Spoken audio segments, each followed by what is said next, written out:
In today's video, we're going to be debunking Albert Einstein, Veritasium, and general relativity. So, why do I take issue with Veritasium or Einstein or any of this stuff, right? Well, they're promoting magic, but in the name of rationality and reason. Alright then, let's see what this Veritasium and Einstein guy have to say. What happens if you turn on the rocket thrusters and accelerate at 9.8 meters per second squared?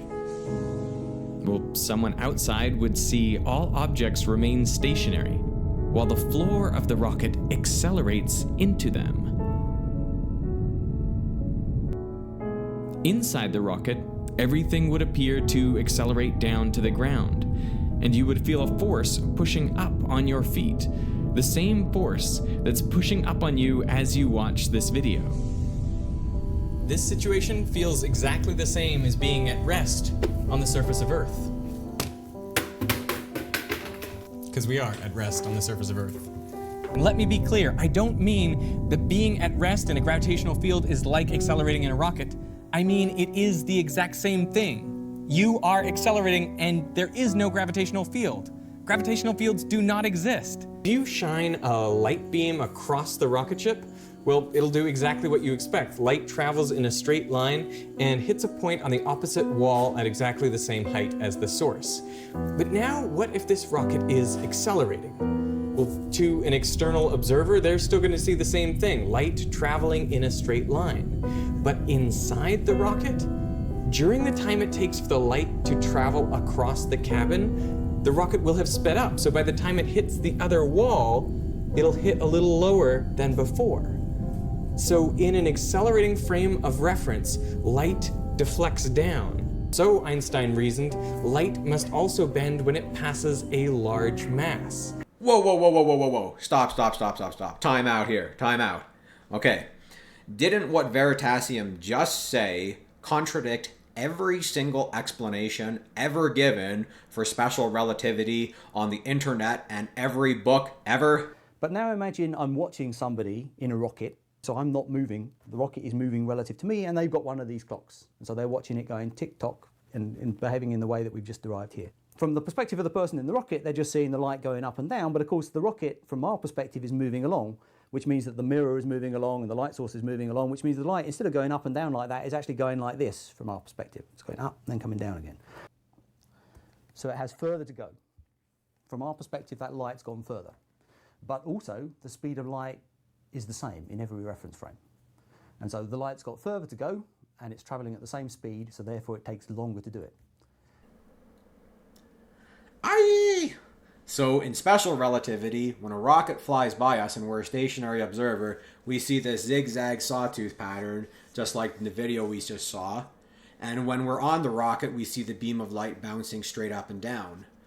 But in general relativity, when we're a stationary observer watching this rocket fly by us, we see the beam of light moving in a straight line. And when we're on the rocket itself, we see the beam of light moving backwards like this, making a zigzag path if it's moving at a constant velocity, and it would be making a parabolic path if it's accelerating. We just debunked general relativity using special relativity.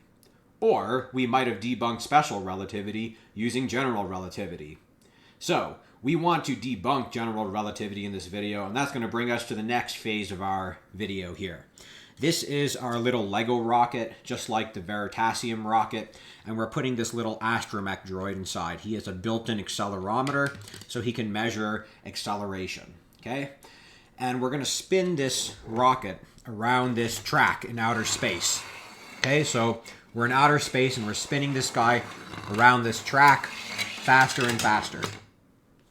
Now what's obviously going to happen is this astromech droid is going to detect 9.81 meters per second squared once we reach enough centrifugal force that it's equivalent to a gravitational acceleration. Make sense? Alright, now all we have to do is what Veritasium did and fire a beam of light into our rocket. Is this beam of light going to go horizontal? Is it going to move up? Is it going to move down? The answer is it's going to move up. The spot it hits on the right wall is going to be higher than the spot where you fire it from. Why is that? Well, let's look at the track geometry. Right now, the bottom of the track is right here, okay? And the laser is perfectly perpendicular to the bottom of the track. It would make a tangent to the bottom of the track, okay? So as this shuttle moves forward, we can watch the right wall, and the right wall is actually going to drop, okay? It's going to drop until it hits the bottom of the track. See how it's going down? The right wall drops as I slide it forward. Now it's going to start moving up after it hits the bottom of the track. If the right wall on my rocket is moving down, then the laser is going to be moving up. Now, if I fire it through the right wall of the rocket, the opposite's going to happen. The laser is going to move down because the wall on the left is moving up. Now, we go to Earth.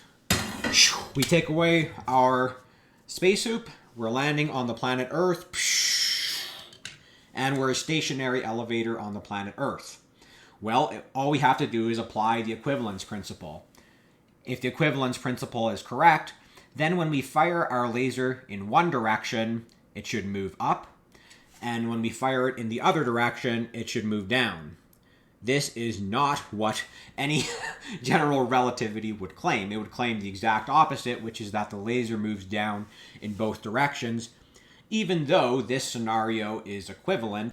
Now, there's all sorts of other major differences between this rocket flying through space and accelerating versus this one staying stationary on the Earth. Okay, so for example, on Earth, you have a gravitational gradient. The gravity is lower at the top of the rocket and it gets higher towards the bottom. So a ball will not fall at an exactly steady rate. It'll slightly increase. Whereas if you're in outer space, if you drop a ball, it's going to fall at an exactly linear rate. Okay. Now, Einstein said that it's the same for an equivalent uniform acceleration. So in this case, that's not an equivalent uniform acceleration. You'd have to have this you'd have to have like a layer of rockets and they'd all be accelerating at different rates to simulate gravity, right? So when Einstein talks about these scenarios being equivalent, I don't think he literally means they're equivalent. Like on this rocket on Earth, you could rocket back and forth and tip it over, right? Whereas if you rock the rocket in outer space, you're not going to be able to tip it over, right? He doesn't mean they're literally equivalent. He means they're physically equivalent in terms of acceleration. And in that case, well, then it is fair to say that accelerating around this hoop is also equivalent. And our robot is going to give you 9.81 meters per second squared, whether he's rotating in the circle, whether he's stationary on Earth, or whether he's accelerating on a rocket in space. Now, I think you see where this is going. Relativity is all full of contradictions, and I mean, this is nothing new. There's a million other contradictions. Watch my video on special relativity. It is nothing but contradictions. So what we do have to do in order to accept relativity is to throw out logic itself. We just say, oh, who cares if it makes any sense? That doesn't matter, because we have all this experimental evidence to prove that it's correct. So this is the Lawrence-Krauss direction. We just toss sense and logic out the window and just accept whatever we have evidence for, right? Well, we definitely shouldn't do that, okay? So, now, I am not a scientist, but Glenn Bouchard certainly is. He's a theoretical physicist, and I have an interview with him on the channel, and you can check him out. He has very good explanations for how all this, like GPS and all this, like light bending in space works, okay? So, one very simple example is refraction. You have all this gas around the sun and around the Earth, and light refracts because of the gas, causing it to bend slightly. So how does refraction work? And I know you're going to find some Veritasium video on this, which is going to give you some really crazy explanation, which is really complicated and hard to understand. But it's actually quite simple, okay? So let's pretend I have a lawnmower here, and it's rolling down the road, and this here is a patch of grass. What's going to happen when this lawnmower hits this patch of grass? Well, what's going to happen is it's going to turn right. The wheels on the lawnmower wheels on the right are going to spin slower than the wheels on the left. So when it hits this grass, it's going to cause it to turn right. It's going to refract.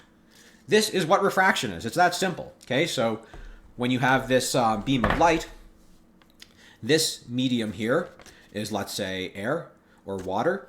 When it hits this water, it moves slower on the right side than the left, which causes it to turn. That's what's causing the refraction. It's that simple, okay?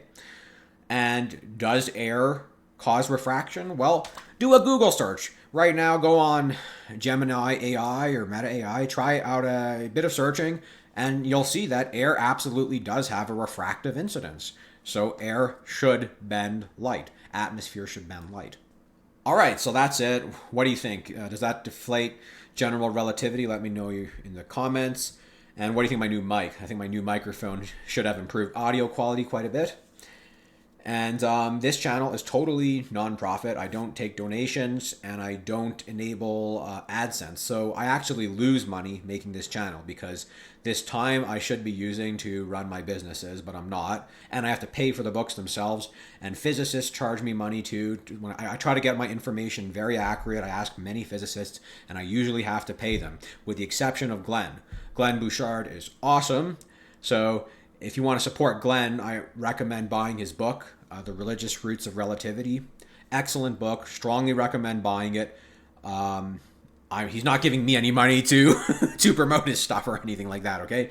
But Glenn has been helping me for free, and I think that's something I really respect about him, because he's literally the only physicist that would do that out of like 10,000 I contacted or something.